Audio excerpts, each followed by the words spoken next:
Technology is a part of our everyday lives, benefiting us in many ways, but coming with a price. We can never put it down.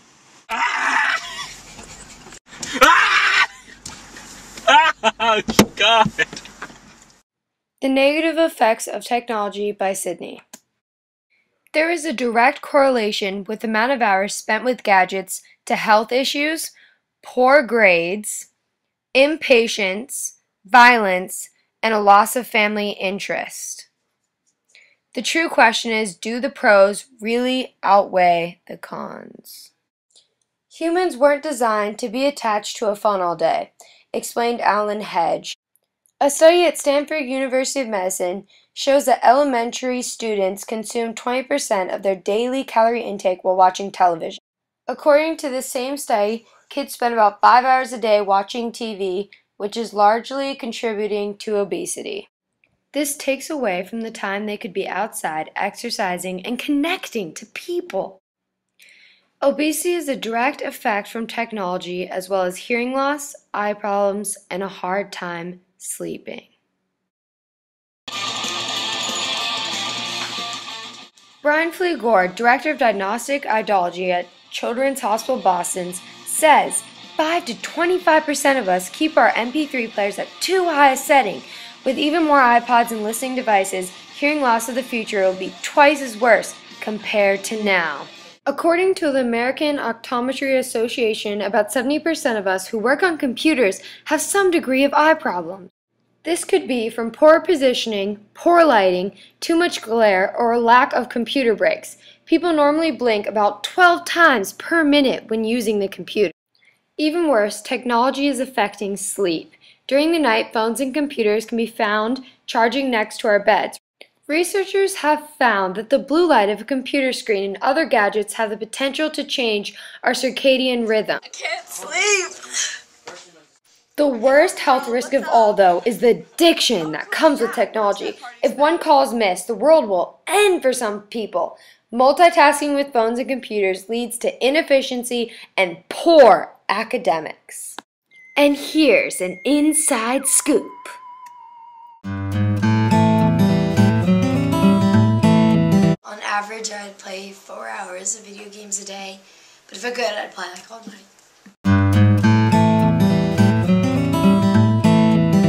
Yes, especially since some of my friends live in a different time zone. We'd be playing World of Warcraft all night.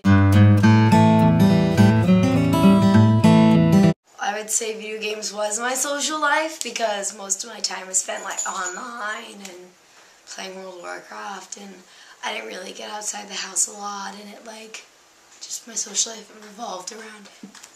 I like your shirt. Thanks. I stopped because I didn't want it to rule my life anymore, and I wanted to go out and experience the world. At Cal State, a study was done that shows 16 to 18-year-olds perform 7 tasks on average at one time. These children, taking precious time away from their schoolwork, found to have poor grades and impatience. People now expect immediate responses from the internet. Are you serious right now? Google won't even do my homework. Like, what is this? Since when? Are you serious? Like, how am I gonna do this?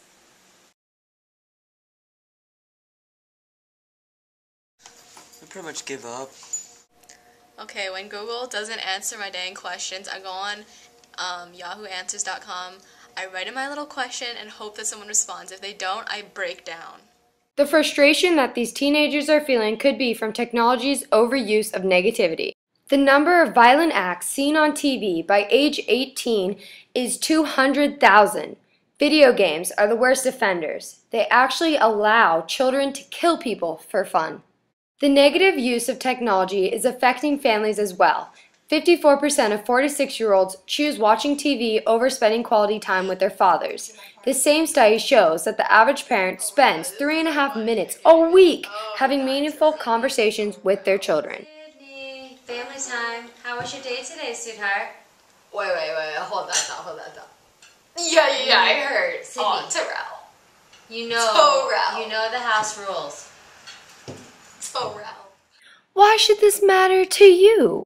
Well, for one, you're watching this off of some form of technology. For how long? Who knows? How far away is your phone from you right now? I bet you are either carrying it or it is within reach, which means you are heavily dependent upon technology. On the bright side, there is a solution! Decrease dependency upon technology. Limit your amount of time spent with the computer, TV, and phone. Replace this with the time spent exercising and interacting with people. Only 2 hours a day should be spent with technology, and when using it, use it safely. This means keeping volume of your earphones at 60% of the maximum. Make sure your computer setup is eye-friendly, meaning arm's length away from your face. Most importantly, take breaks. Choose exercise over Facebook. Repeat this aloud. Exercise over Facebook. Do your homework without your phone. It will be done twice as fast when you are not multitasking. Most importantly, spend time with your family. Decreasing dependency will allow you to live a healthier life, mentally, physically, and socially.